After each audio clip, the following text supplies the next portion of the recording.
తండ్రి బాధగా కూర్చున్నాడు. అడిగాడు, నాన్నగారు ఏమైందండి అని అడిగాడు. కార్తవీర్యార్జునుడు వచ్చాడు రా, ఆతిథ్యం అంతా తీసుకుని చెప్పను కూడా చెప్పలేదురా, అవును ఎత్తుకుపోయాడు రా అన్నాడు.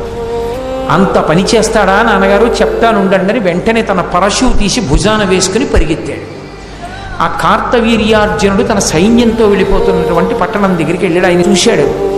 ఎరా నువ్వు ఆవుని విడిచిపెడతావా, నాతో యుద్ధం చేస్తావా అని అడిగాడు పరశురాముడు.